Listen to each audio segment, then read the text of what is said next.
বিয়ে দ্বিতীয় করেন তৃতীয় করেন এগুলা নিয়ে এত লাফালাফি ঘোষণা দিয়ে একেবারে গুনাহ থেকে বাঁচার জন্য এ কথা বলার কোনো দরকার কি না? আপনার তৌফিক আছে, আপনি করছেন। সবচেয়ে বেশি সম্পদশালী ছিলেন কোন নবী? হযরত সুলাইমান আলাইহিস সালাম। তাফসীরের কিতাবে আসছে মোটামুটি তিনি 900 বিয়ে করছে। আর আমাদের দেশে একাধিক বিয়ে করলে কয় উনি খারাপ, ভণ্ড। রফিকুল ইসলাম মাদানী গুনাহ থেকে বাঁচার জন্য দ্বিতীয় বিয়ে করেছেন। আপনার মতামত জানতে চাই, বিয়ে করা এটা কি দোষ নাকি সওয়াব? বিয়ের মধ্যে কোনো দোষের কিছু আসেনি? আসতে কয় বিয়ে করার মধ্যে দোষ আছে, কিন্তু অবৈধ প্রেম করার মধ্যে দোষ আছে না? গুনাহ আছে না? আছে। এখন আপনার যদি, জানি না এই উত্তর দেওয়ার পরে কোন জায়গায় আগুন লাগে, আপনার যদি তৌফিক থাকে, শারীরিক সক্ষমতা থাকে, সম্পদ থাকে, আপনি যদি মনে করেন আপনি ইনসাফ করতে পারবেন, কিন্তু আপনার বিয়েও দরকার, আরেকটা বউ দরকার, তাহলে বিয়ে করার মধ্যে দোষের কিছু নাই। কিন্তু যেভাবে এটা নিয়ে ট্রল হয় আমাদের দেশে, মিডিয়া এমনভাবে এই জিনিসগুলোকে ধরে, মনে হয় যেন দ্বিতীয় বিয়ে করাটা বিরাট বড় অন্যায় করে ফেলছে। কিন্তু অবৈধ প্রেমের খোঁজ খবর কেউ রাখে না, কোনো রিপোর্ট হয় নাকি? হয় না। কারণ ইসলামকে যেভাবে দমায় রাখা যায়, কল্যাণ অকল্যাণ এটা বুঝে কে? আল্লাহ পাক। সুতরাং তিনি বিয়ে করছে গুনাহ থেকে বাঁচার জন্য, এখানে দোষের কিছু নাই।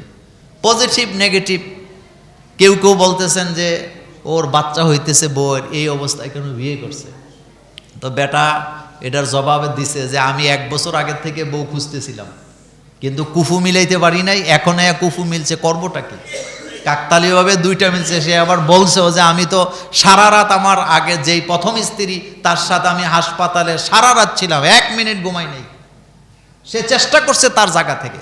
কিন্তু আমাদের পরামর্শ হলো, বিয়ে দ্বিতীয় করেন তৃতীয় করেন এগুলা নিয়ে এত লাফালাফি ঘোষণা দিয়ে একেবারে গুনাহ থেকে বাঁচার জন্য এ কথা বলার কোনো দরকার কি না? আপনার তৌফিক আছে, আপনি করছেন।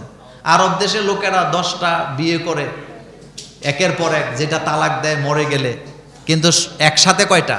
4টা। কই কারো কোনো আওয়াজ আসেনি? আওয়াজ নাই। হযরত আদম আলাইহিস সালাম ছাড়া মোটামুটি সব নবীরে একাধিক বিয়ে করছে। সবচেয়ে বেশি বিয়ে করছেন কোন নবী বলেন তো? দেখি কেউ বলতে পারে কিনা। হ্যাঁ, সবচেয়ে বেশি বিয়ে করছেন কোন নবী? শেষ নবী বলে সবচেয়ে বেশি বিয়ে করছেন। হ্যাঁ, বিয়ে করতে সম্পদ লাগেনি? আমি একটা ইঙ্গিত দিই, সবচেয়ে বেশি সম্পদশালী ছিলেন কোন নবী? হযরত সুলাইমান আলাইহিস সালাম। তাফসীরের কিতাবে আসছে মোটামুটি তিনি 900 বিয়ে করছে। আর আমাদের দেশে একাধিক বিয়ে করলে কয় উনি খারাপ, ভণ্ড। হযরত আলী রাদিয়াল্লাহু তাআলা আনহু কয়টা বিয়ে করছেন? রাসূল সাল্লাল্লাহু আলাইহি ওয়াসাল্লামের আদরের জামাতা কয়টা বিয়ে করছে? হযরত ওসমান রাদিয়াল্লাহু আনহু কয়টা বিয়ে করেছে? কিন্তু বিষয় এটা না, বিষয় হলো এটা শরীয়তের একটা হুকুম। এটা নিয়ে এত বাড়াবাড়ি, করলাম কেন, করলাম না কেন, গুনাহ থেকে বাঁচার জন্য করলাম, এগুলা বলার কোনো দরকার নেই। সে তার ইচ্ছা হয়েছে সে বিয়ে করছে, আমি এটা নিয়ে ঘাটাঘাটি করার দরকার কি? এটা তো শরীয়তের হুকুম, সে তো নাজায়েজ কোনো কাজ করে নাই। আল্লাহ পাক আমাদেরকে ইসলাম বোঝার তৌফিক দান করুক।